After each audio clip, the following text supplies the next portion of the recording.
Yes, I hate to admit it, I saw Dolittle. Dolittle is a movie that stars Robert Downey Jr. as Dr. Dolittle. Basically Sherlock Holmes, but as an animal whisperer, and when he has to go on an adventure to save the Queen of England, he takes all of his animals with him and embarks on a perilous journey.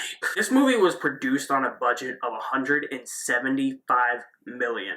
Can you believe that? I told myself walking into this movie that at least $174.9 million of that $175 million budget went to Robert Downey Jr.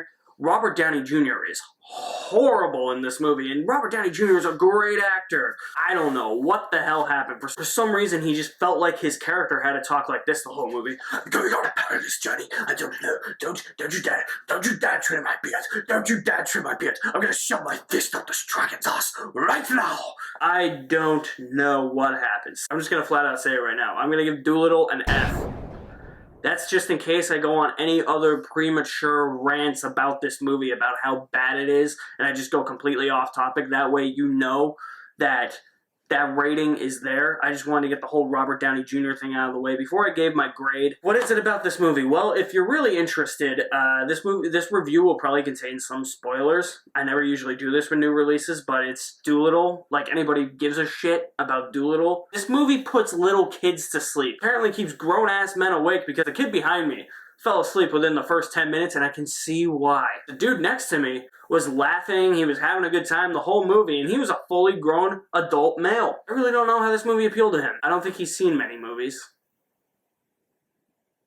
Basically, what this movie did for me, well, it set child actors back 40 years. This child actor has no idea what the hell he's doing. He doesn't even realize he's in a movie. I think he thinks he's in a photo shoot because he's mostly just a background prop for the whole movie, so I really can't knock him on that. That's also just bad writing. But every time he's on screen, he's just got that dumb smile where it's just like, hey now, Jack, we're gonna take a picture, give us your best smile, and he's just like... That's him the whole movie. That's the girl the entire movie. And this movie also set CGI back about 30 years, which was 1990. Holy shit. That's already 30 years ago? And I wasn't even alive? Nothing looks like it's filmed on location. It all just looks like it's on a giant soundstage. I won't even say on a set. Everything looks like it's on a green screen, and the CGI is horrible. There's a sequence in the middle of this movie where I'm just like, how do you get by with this? A $175 million production. I'm completely baffled as to how this movie is that expensive. It's mostly because you have a talented cast, including Robert Downey Jr., like Tom Holland, Ralph Fiennes, Octavia Spencer, Selena Gomez, Emma Thompson, Craig Robinson, Antonio Banderas. What the hell are all these people doing in this movie? For everybody, this was a clear-cut paycheck movie. Oh, and by the way, speaking about how child actors were set back 40 years in this movie, and how the CGI was set back 30 years with this movie set Robert Downey Jr. back about 10 years, but I mean, he was Iron Man, so the whole world balances out for him. For everybody else involved, apologies, or actually, is it really apologies? I mean, you had to know what you were getting into. You had to have taken this for a quick paycheck, and once you saw that release date, you had to be like, oh, damn. This movie's so bizarre, honestly, and it's so weird that it comes out at a time where the first 2 weeks of January, we had awful releases, and then the next 2 weeks, we had decent releases, movies that we thought were going to be bad with Underwater and Bad Boys for Life. Felt like we were turning a corner, and then we get Dolittle.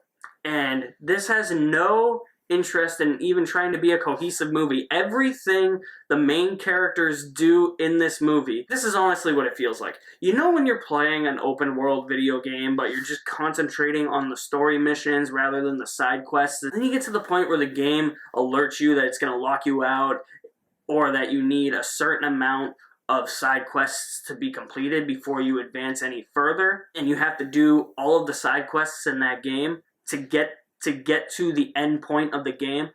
That's exactly what every sequence in this movie feels like. There is nothing builds off anything in this movie. There is not a cohesive story flow here. I mean, there is a story, and it's a very simple story, but it just doesn't flow.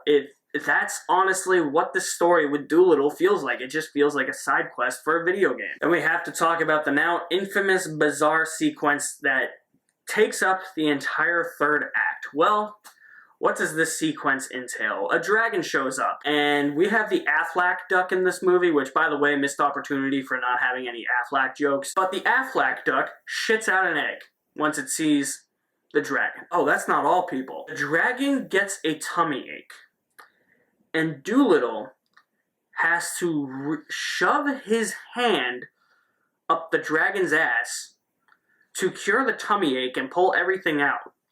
And then after he pulls his hand out from the dragon's ass, that dragon then proceeds to fart and blow wind in Robert Downey Jr.'s face.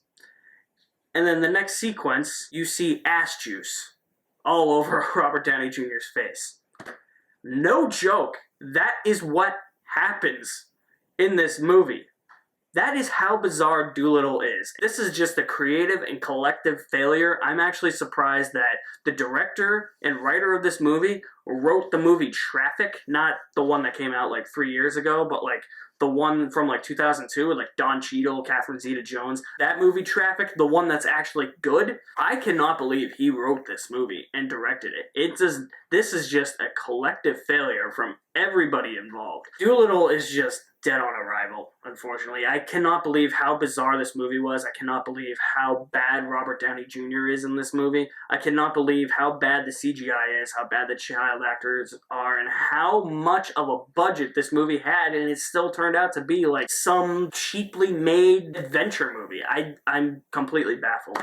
I do not know how this even got released. What did you guys think of Dolittle? Drop me some feedback in the comments section below. I will leave my link to my website in the description as well. There you will find all my links to my social media accounts. You guys are the best. Stay tuned for more reviews coming very soon, as well as more James Bond reviews. Thank you for watching. My name is Alex Madden, and I'll see you at the movies somewhere.